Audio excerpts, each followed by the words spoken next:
别看他们穿着西装，一副绅士模样，藏在帽檐里的刀片其实才是他们交涉的资本。打架时一甩帽檐，必是皮开肉绽，因此他们也被道上的人称为剃刀党。这一群穿着时髦的吉普赛街头混混，日后却成了全英国最臭名昭著的黑帮组织，甚至连警察都要毕恭毕敬。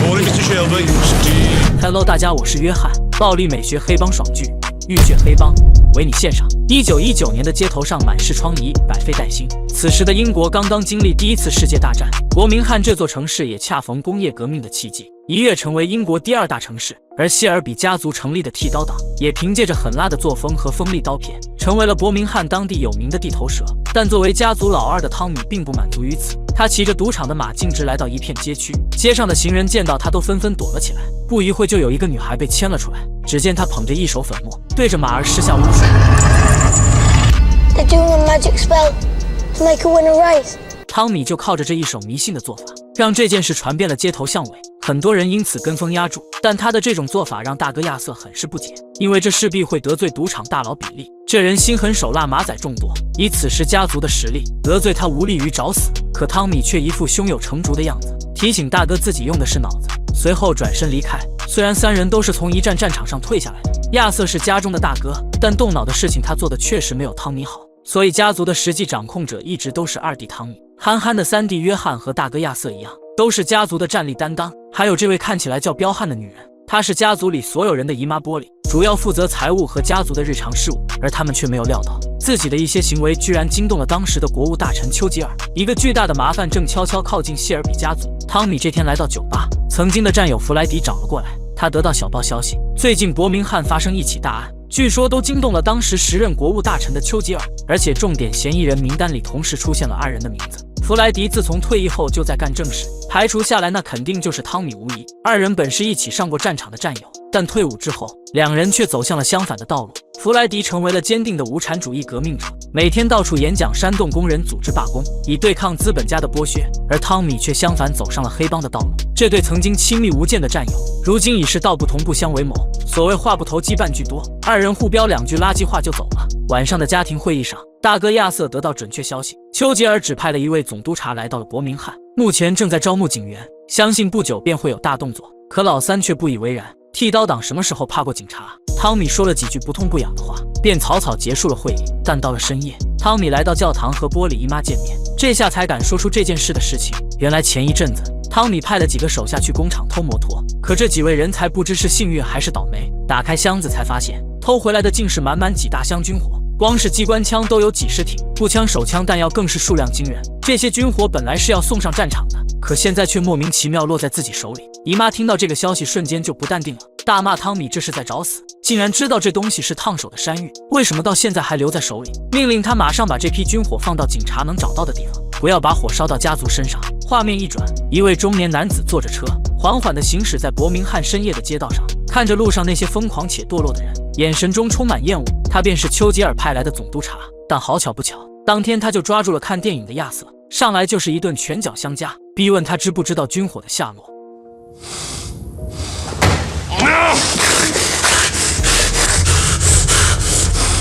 汤米没有将军火的事告诉大哥亚瑟，他确实是不知道军火这件事。总督察也看出亚瑟并没有说谎，话锋一转，便提出想要寻求合作。他想让剃刀党通过眼线来帮忙寻找军火线索。回到警局，总督察怒斥了警员的不作为，街头乱象和军火失窃案毫无进展，这一切都让他非常失望。现在的首要任务就是追回失窃的军火，为此他特意招募了大量新人警察，以代替那些不作为的人。画面一转，一位漂亮的女人来到酒吧求职，她便是我们的女主格蕾丝。老板见她衣着高贵，气质出众，怎么看也不像是能来酒吧打工的人，便婉言拒绝了她。但格蕾丝一再坚持，说着就拿起水桶干起了活，一边干活还一边唱歌。见她手脚还算麻利，老板也只好答应了下来。晚上，汤米来到酒吧买酒，格蕾丝一眼就看上了这个帅小伙。可汤米这时满脑子都是军火，完全没有顾得上美女的感受。回到家，一家人都在为大哥亚瑟处理伤口。亚瑟一边吐槽今天的倒霉事情，一边把总督察要合作的事说了出来。在场的人只有汤米和姨妈知道内情，2人你看看我，我看看你，却也不能多说什么。第2天一早，一个光头神情慌张地走在大街上，跌跌撞撞来到一间餐馆前，店里的老板一下来了脾气，骂骂咧咧的让厨子赶他走。可光头看到刀的那一刻突然暴起，像是控制不住一样夺刀杀死了厨师。而在不远处的汤米一眼就认出了光头的身份，光头名叫丹尼，是和男主汤米一起上过战场的战友。但在战争结束后，他患上了严重的战后创伤综合症，每次闯祸出事都是汤米为他处理善后。但这次被丹尼意外杀死的意大利人是当地一个意大利帮派的成员。为了阻止两边正面冲突，也为了不让丹尼落入意大利人手中折磨致死，汤米只好决定自己动手，当着对方的面杀掉丹尼。枪响过后，意大利人也满意的对视一眼便离开了。另一边，丘吉尔的专列来到了罗明翰，总督察来到包厢，召见他的正是国务大臣丘吉尔。他再次提醒督察，军火案现在就是最重要的案子，非常时期就要用非常手段。I want everything accounted for, down to the last bullet. 夜里，汤米按照姨妈的计划，准备把这批军火扔到大街上。可转念一想，这批军火虽然很烫手，也可能让自己全家都受到牵连，但同时这也是一个天大的底牌。如果使用好了，说不定剃刀党能从中得到绝妙的机会。他决定搏一搏，来个单车变摩托，随即吩咐手下把军火藏到更隐秘的地方。I order the Peaky Blinders.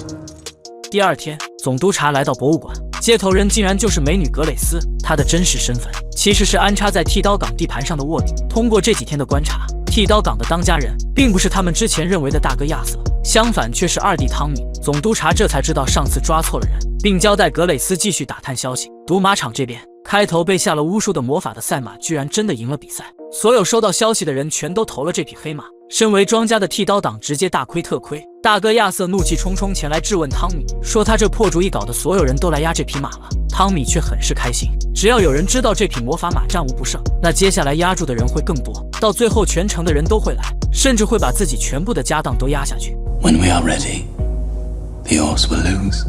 这一番话完，亚瑟整人都变成了静态图片。论智商这东西，两个自己加起来都比不过二弟汤米。夜里，有一艘小船正在秘密出行，而船上搭载的人正是被汤米一枪打死的丹尼。原来当时是俩人配合演了一出好戏给意大利人看，用的也是空爆弹和番茄酱。但伯明翰他是待不下去了，汤米只能将他送往伦敦，暂时避一避风头。也正是这一决定，最后却帮助到了汤米自己。第二天一早，总督察集结了大批警员，一声令下，所有人突然踹门而入，将一个个正在熟睡中的人拖到街上，挨个盘问，逐个盘查。而此时，弗莱迪正和谢尔比家族的四妹锻炼身体。听到门外声响的两人来不及穿好衣服，急忙从楼顶逃走。但赶来搜查的警员还是找到了一张药剂单，上面赫然写着四妹名字艾达·谢尔比。谢尔比家族的剃刀党竟然和弗莱迪这个布尔什维克革命者勾结在一起。有了把柄握在手里的总督察恨不得当场开香槟，直接就找上了谢尔比家族最大的那个人，也就是波里姨妈。本想逼问一番，却没想到对方直接强吻了上来。 Sorry, misunderstood your intention when you pushed me against the wall. 眼见波利这么老油条，总督察只好命令手下仔细搜查教堂，并点名要剃刀党的汤米出面谈判。说完转身就走。下午，兄弟几人回到家便知道了今天发生的事，更别说还有地盘上的事。所有受剃刀党保护的店铺全部都被警察重点搜查。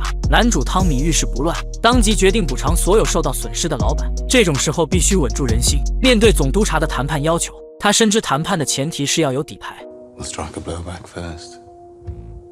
当天夜里，汤米就组织手下把整条街邻居家里的国王画像买了下来，堆在一起放火烧掉，还请来报社的记者，把今天发生的事添油加醋的报道出去。他这个为国家上过战场的优秀军人，退伍回到家做些小生意，却被当地警察无缘无故的恶意执法。街坊邻居们没有办法，只能与燃烧国王画像表示抗议。很快，丘吉尔的问责电话就打到了总督察这里，总督察像吃了屎一样难受。隔天，汤米如约前来和总督察进行谈判。总督察拿出之前搜到的证据，这时在革命者家中搜到的还是谢尔比家族四妹艾达的名字。质问剃刀党是否与其私下勾结，汤米也是第一次听说。但这个自己的老战友弗莱迪，以后可能是自己将来的四妹夫，他会自己来处理，以后也不会给总督察添麻烦。但条件是以后不许再扰乱他的生意，甚至还大方地承认了军火就在自己手里，等自己事情处理完之后他会交出来。但如果他中间被抓，这笔武器马上就会出现在爱尔兰叛军手里，他这个总督察的位置到时候就不保了。总督察像生吞了苍蝇一样难受，但现在只能同意谢尔比的狂妄之举。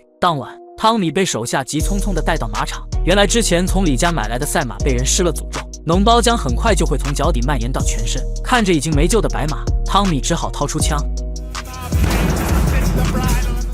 三兄弟来到李氏家族地盘上买马，却被3个刺头不断挑衅。汤米听完直接脱下帽子，直接就是一刀。第二天，老叔从李氏家族带来消息，因为昨天的冲突，李氏家族直接向他们开战，并用刻着汤米名字的子弹作为开战信物。但汤米却一点都不慌，因为这一切都在他的计划之中。不久后，一对西装革履的大佬进入谢尔比家的酒馆，上来就问这里谁叫谢尔比。Is there any man here named Shelby?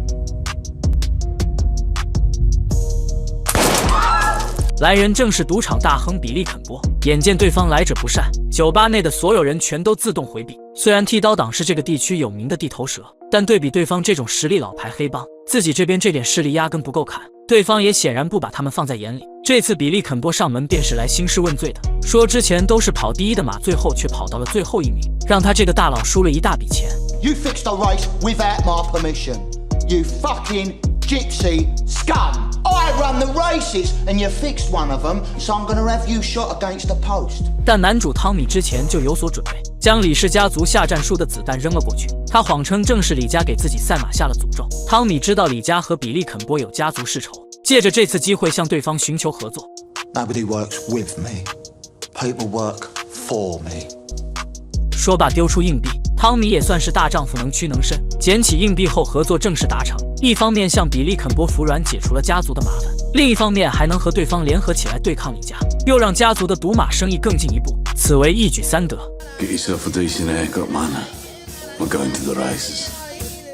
这天，2名爱尔兰叛军的人来到酒吧找汤米，他们最近听到传言，说那批失窃的军火就在剃刀党手里，所以他们前来的目的便是想高价收购。见汤米似乎对他们的身份存疑，其中一位竟然唱起了爱尔兰军歌来证明身份，这突然一嗓子把汤米唱得有点懵。虽然他很想卖掉这批军火，但自己已经和总督察达成了协议，肯定不可能承认军火的存在。糊弄了几句便将2人打发走了。殊不知格蕾斯在隔壁偷听了整个过程。汤米送走了2人过后，倒把抬给了格蕾斯一些钱，让他去买一身体面一点的衣服，陪自己去参加比利的赛马会。因为之前几次的碰面，汤米也渐渐喜欢上了这个有点强势的女人。汤米走后，格蕾斯偷偷地跟踪其中一个爱尔兰人，谁知男人早有察觉，一把将他拉入墙角，死死地顶在墙上。格蕾斯赶紧摸到包中的枪支，扣动扳机，当场射杀了这个匪徒。但这也是他第一次杀人，惊恐不安的格蕾斯快速逃离了现场。殊不知，这次误杀给汤米带来了极大的麻烦。第二天，汤米开车来接格蕾斯去赛马会，亚瑟也带领剃刀党成员全副武装前往赛马会维护秩序。此时正遇上李氏家族一名成员在抢劫，约翰冲上前去将其狠狠地教训了一顿，并拿走了他抢来的所有钱。随后亚瑟把钱带来交给了汤米，汤米将钱倒在了桌上，在表示自己忠心的同时，也对比利提出了一些要求，说比利的手下被人敲诈欺凌，他建议直接换掉所有安保承包给剃刀党。 We'd be saving you a lot of money, Mr. Kimber. 而报酬方面，他只要总获利的5%，以及3场赌马的操纵权。之后，汤米便过来给格蕾斯交代任务，让他陪着比利肯波去一趟庄园。懂的都懂，格蕾斯为了完成卧底任务，不得已同意了汤米的安排，跟着比利来到了他的私人别墅。正当比利想对格蕾斯行不轨之事时，汤米突然夺门而入。也许是汤米良心发现，不想无辜的格蕾斯被糟蹋，又或许是他对格蕾斯产生了某种情愫，最终带着女人安全的离开。 这天，李氏家族趁着汤米几人外出，趁机洗劫了汤米的赌场，带走了所有的现金。汤米闻讯前来，看见现场一片狼藉，突然汤米在桌上发现了一把钢丝钱，这一下让汤米警觉了起来。当时他们一战时会留下很多陷阱，有时候还会恶趣味地留下一个钢丝钱，意思是让德军自己去找一找炸弹藏在了哪里。现在他们的赌场里至少有1组炸弹。Holy Jesus！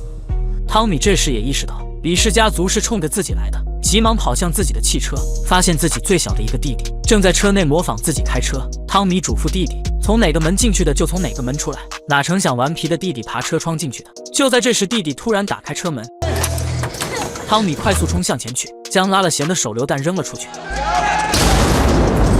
好在躲过一劫，劫后余生的汤米也忍不住了，估摸着现在已经是时候实施计划了。次日，汤米在一个中间人的带领下，只身来到李氏家族的大本营进行谈判。 汤米此行，一是为了和李氏家族讲和，二是为了与李氏家族谈合作。汤米最终的计划就是让比利在伯明翰彻底消失。为了加强与李氏家族之间的关系，汤米为约翰安排了一场联姻。浑然不知的约翰还以为是要和李氏家族干仗，大家也都心照不宣地看着约翰，只有他还蒙在鼓里。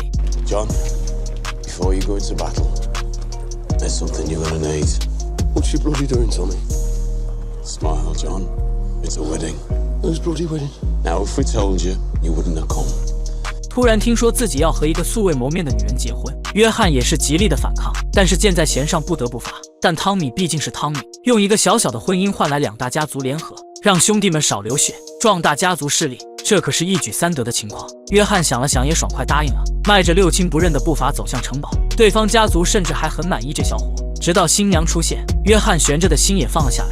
他本以为是个50岁的老太太，不料还是个妙龄少女。剃刀党与李氏家族联姻，双方建立了深厚的关系。经过了几场赛马比赛后，秘书向比利汇报，他们不仅没有损失1分钱，而且还大赚了一笔。有剃刀党做赛马会的安保工作，李氏家族再也没来闹过事。高高在上的比利觉得新收的小弟表现还不错，便让秘书将合法赌马的许可证交给了汤米。这也正是汤米接近比利的原因。在庆功宴过后，格蕾斯在收拾货柜里面的物品时，发现里面的香烟都已经发霉了，于是拿着发霉的香烟来给亚瑟汇报。亚瑟也毫不避讳地向格蕾斯透露了仓库位置。格蕾斯忙活了这么久，终于得到有用的信息，立马把信息透露给了总督察。总督察立即带人对仓库进行搜查。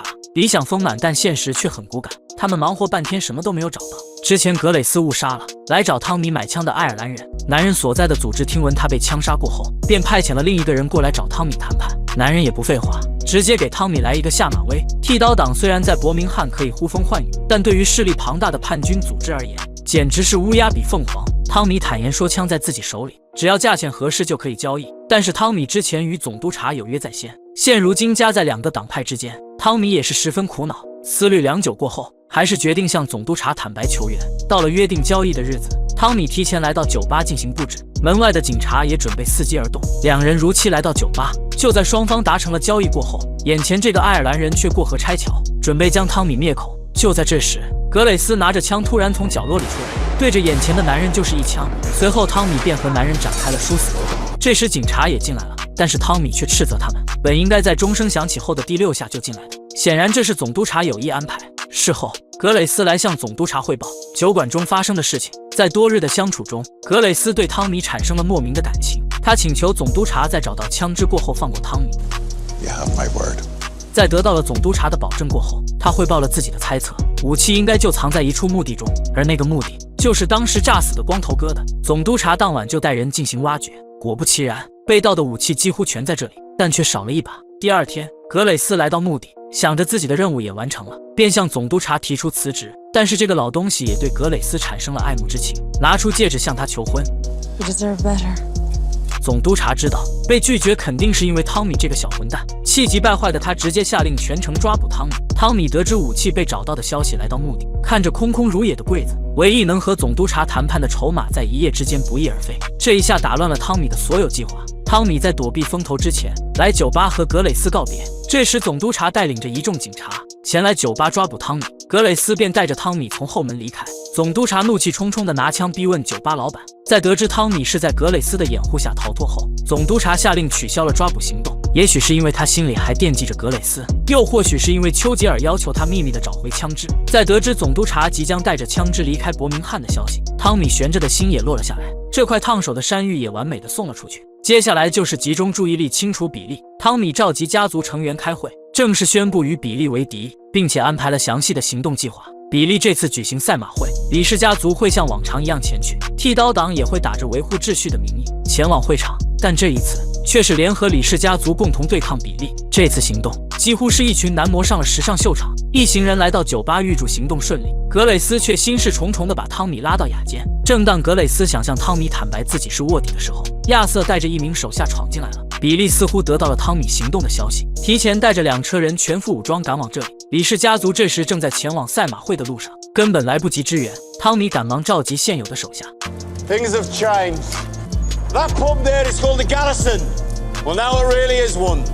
And it belongs to us, right? 与此同时，警察也得到了2队人马即将火拼的消息，但总督察却让属下撤走那附近的警察。原来正是总督察将消息透露给比利的。总督察嘱咐手下不要阻拦比利进城，让他们去火拼，自己好坐收渔翁之利。不久后，比利带着手下气势汹汹地来到了汤米的地盘，大战一触即发。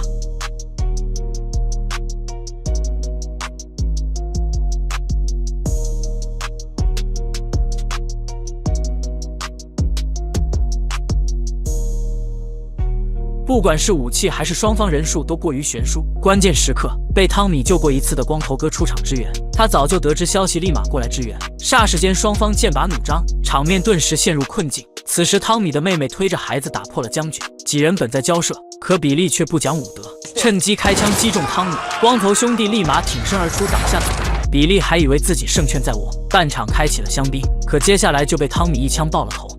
Kimber and me fought this battle one-on-one. It's over.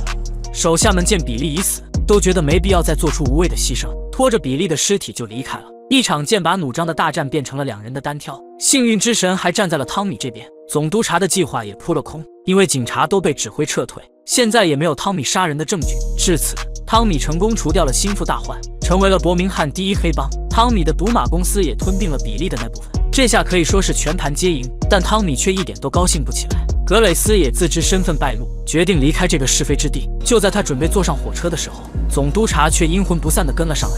随着一声枪响，《浴血黑帮》第1季的故事到此结束。如果你喜欢追剧又没有时间，那不妨订阅点赞，接下来会有更多一口气剧集解说。我是约翰，我们下期再见。